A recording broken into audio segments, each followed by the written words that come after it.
On Saturday we were up in London reading at, it was International Dylan Thomas Day. You think I knew that? I didn't know at the time. But I do now, and I was reading the Dylan Thomas poem, and it was a very surreal Dylan Thomas poem.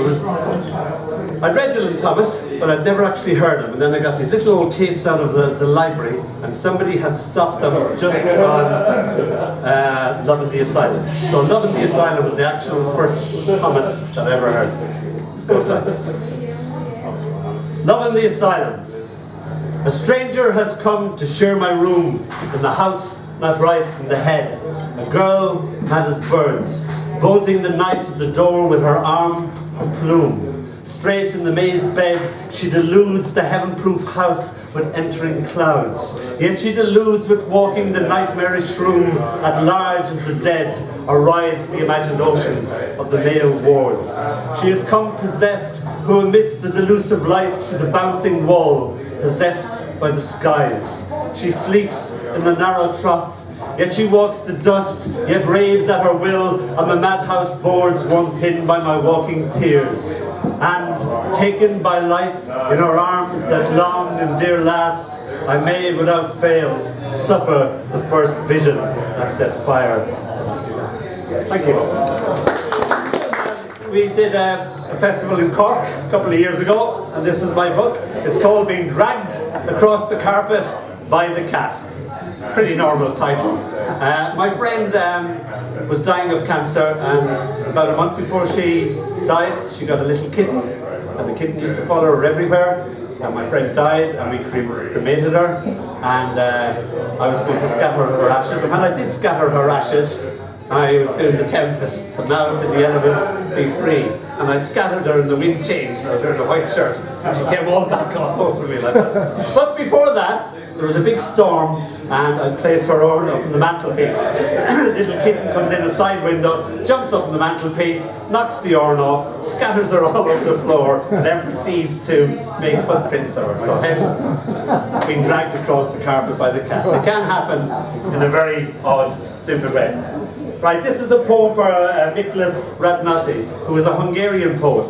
And basically in the same sort of Desnos position, forced march from concentration camp. He didn't make it, they just shot him and threw him into a mass grave.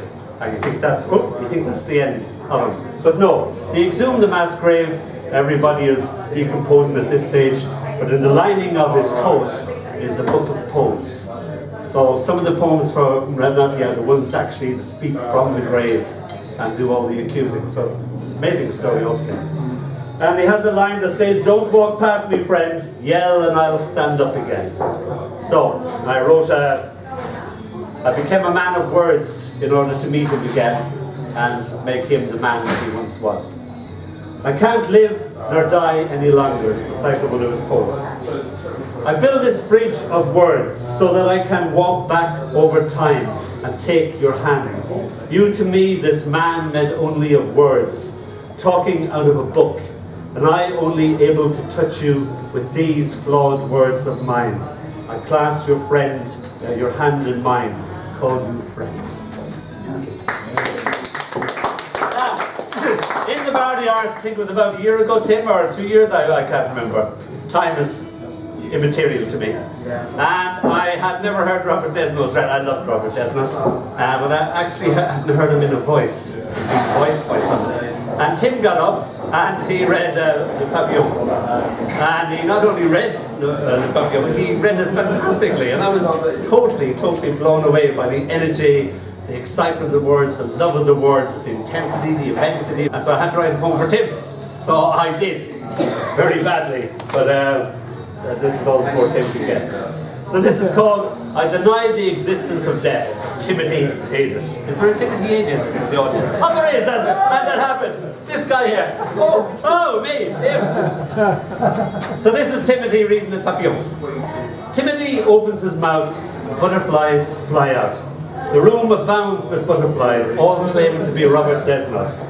Words released into a voice, soul without a body, moves amongst us and moves us. The ghost of Robert's voice, bien qu'elle semble sortir d'un tombeau, elle ne parle pas, elle ne parle que d'été et de printemps. Whispers in my ear. Elle emplit le corps de joie. Elle allume aux lèvres ce sourire. Carried high on the shoulder of the voice of Timothy Adés, Robert Desnos is passing. I stand up and bow. Sorry, I was reading that To Kill a Mockingbird with that last phrase. And there you go, the both combined. Timothy Adés, Robert Desnos, and To Kill a Mockingbird. Hey, can't go wrong with that. Now, there's the very terrible, unusual, weird story of the concentration camp. It's near the end of the war, and he's just one of the many people put on a truck, yesterday's load, gone out, being killed, turned into gas, and it's Robert Desnos' time. It's the famous poet, but nobody knows that. He's put on a truck with all the other ordinary people who are going to go to their extraordinary, ordinary, horrible deaths. And they get them off the truck, they march them towards the gas chamber, and Robert steps out of line, and he says, I see a long life, many children, and you, sir. And it's a very surreal action. And what it does is, it freaks the guards. Because all these people who are moving as figures, statistics, who are just going to be, are literally dead men walking, the guards look at them as living people with wishes to live, to have children, to do this. So they stop the gassing, put them all back in the truck and take them back. So, if they say poetry never does anything, that is the most amazing Robert Desnos story that I know. Of course, it only worked for another time. If it was Thursday, maybe the guards would be more rotten and horrible and it wouldn't have worked. But that time, it did. And it's an amazing story of how poetry can stop something like that. And it's the beauty of the surreal, that, you know, you do something amazing like that and the surreal becomes real in a very odd situation. So this is called Leçon de Ténèbres.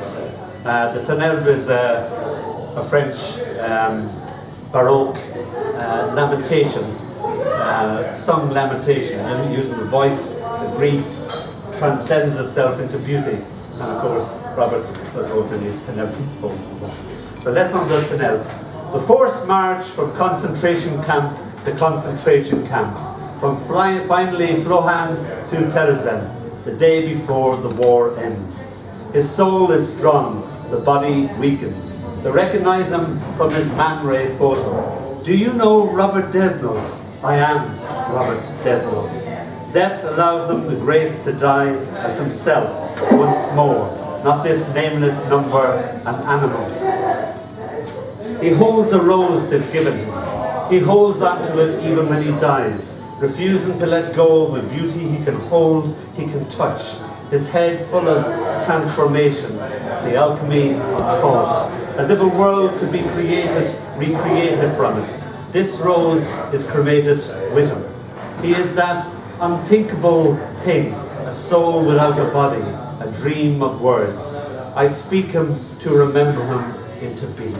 Thank you.